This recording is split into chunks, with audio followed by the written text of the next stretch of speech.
আসসালামু আলাইকুম, সবাইকে ওয়েলকাম করছি আমার আজকের আরও একটা ব্লগ দেখার জন্য। সবাই একটা লাইক দিয়ে আমার ভিডিওর সাথেই যুক্ত থাকবেন প্লিজ। আজকে আমি মাত্র একটা মশলা দিয়ে কালা ভুনা করব, তো আসুন দেখি। প্রথমে কিন্তু আমি মাংসটাকে ধুয়ে রেডি করে নিয়েছি, এরপরে মশলাটা দিয়ে দিলাম আর দিয়ে দিলাম কিছুটা পেঁয়াজ কুচি। এটা পরিমাণ মতোই দিব, আমি এখানে যতটা মাংস নিয়েছি এইটাতে যতটুকু পেঁয়াজ লাগবে ততটুকু পেঁয়াজ দিয়ে দিলাম। আর এখানে একটা সস রেডি করে নিচ্ছি। আমি একটু টমেটো সস দিয়েছি, যেটা হচ্ছে ঝাল টমেটো সস, সেটা সয়া সস, ওয়েস্টার সস আর হচ্ছে বারবিকিউ সস। তো সসটাও দিয়ে দিলাম। দিয়ে দেওয়ার পরে এখন কিন্তু সরিষার তেল দিব, এটা সরিষার তেলেই রান্না করব। তো পরিমাণ মতো সরিষার তেল দিয়ে নিলাম। এখন এটা কিন্তু নেড়ে চেড়ে ভালো মতো মাংসের সাথে মিশিয়ে নিব। মাংসটা মেখে কিন্তু রাখতে হবে না, এটা মাখানো হয়ে গেলেই কিন্তু চুলায় বসিয়ে দেয়া যাবে। আর এখানে আমি কিছুটা গোটা মশলা অ্যাড করেছি, যদিও আমি যে পাউডার মশলাটা ইউজ করেছি ওটার মধ্যে কিন্তু সব কিছুই দেয়া আছে, তারপরেও আমি কিছুটা অ্যাড করছি কারণ আমার মাংসটা একটু বেশি। এই জন্য বেশি বলতে যতটা মশলা ইউজ করেছি তার থেকে মাংসর পরিমাণটা একটু বেশি হয়ে গিয়েছে, যার জন্য আমি এগুলা অ্যাড করেছি। তো সাথে কিন্তু আমি কিছুটা রসুন আর আদা অ্যাড করেছি, কারণ বললাম যে মাংসটা বেশি। এই যে আমি কিন্তু এই সব সসগুলোই ইউজ করেছি। আর বললাম যে মশলার কথা, এই যে কালা ভুনার জন্য প্যাকেটের মশলা, এইখানে কিন্তু এই প্যাকেটটা 1 কেজির জন্য। তো আমি কিন্তু মাংস নিয়েছিলাম 2 কেজি, যার জন্য আমি এক্সট্রা মশলা ইউজ করেছি। আমার আরেক প্যাকেট নাই মশলার, এই জন্য আর ইউজ করতে পারিনি। আর এটা রান্নার জন্য কিন্তু প্রথমে হাই হিটে রেখেছিলাম। আর আমি যে সসটা ইউজ করেছিলাম ওইটা কিন্তু আমি হাফ কাপ অলরেডি ইউজ করেছি, আর লাস্টে আরও অল্প কিছু অ্যাড করব।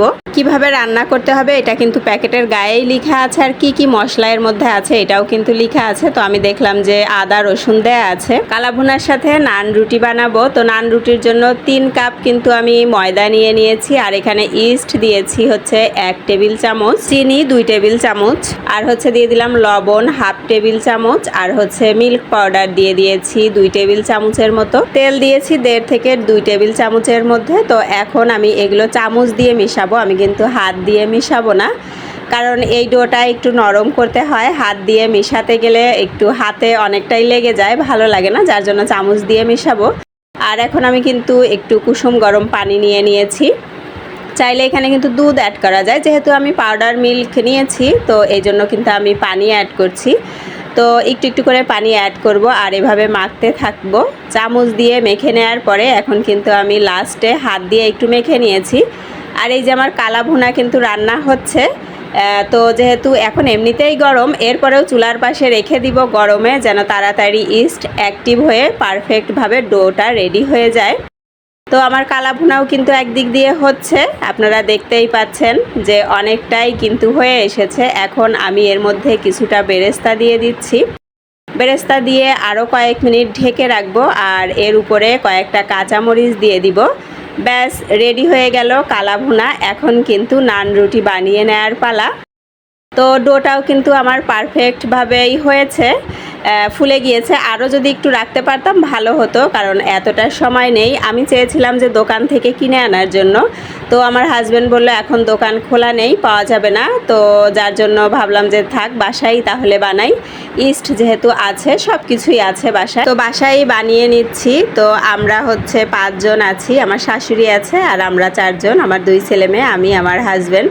আর আমার বাচ্চাটা এসে বারবার বলছিল আম্মু নান রুটি বানাবে না, তো যার জন্য বানিয়েই দিলাম। আর আমি কিন্তু অনেকটা বেশি মোটা করিনি, যতটা মোটা হয় তার থেকে একটু পাতলা করেছি, যেন খুব ভালো মতো ছেঁকা হয়, যেহেতু বাসায় করছি এই জন্য। আর এটা একটু সময় নিয়ে কিন্তু মানে সেঁকতে হয় রুটিটা, যেহেতু একটু মোটা থাকে এই জন্য, যেন ভিতরটা ভালো মতো কুক হয়। তো আমার রুটিগুলা কিন্তু সুন্দর ফুলছে, প্রত্যেকটা রুটি ফুলেছে, মানে খুব ভালো হয়েছে রুটিগুলা। এটা কিন্তু খুব ভালো লাগছিল আমারও যে রুটিগুলা খুব সুন্দর হয়েছে। আমরা খেয়েও সবাই খুব তৃপ্তি পেয়েছি।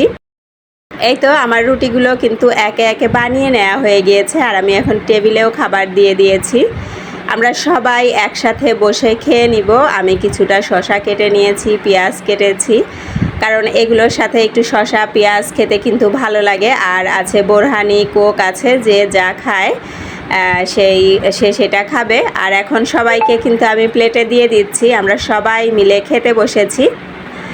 আর আমার হাজব্যান্ড এদিকে কিন্তু একটা সালাদ বানাচ্ছে, সে সবসময় এই কাজটা করে। কোনো কিছু যদি আমরা এরকম করে থাকি রান্না, মানে স্পেশাল কিছু রান্না করি, তার স্পেশাল সালাদ তৈরি হয়। এই যে সে কিন্তু বোরহানি দিয়ে সালাদ তৈরি করছে, অন্যদিন মেয়োনিজ এসব দিয়ে সস মানে সালাদ করে, আর আজকে হচ্ছে বোরহানি দিয়ে সালাদ বানাচ্ছে।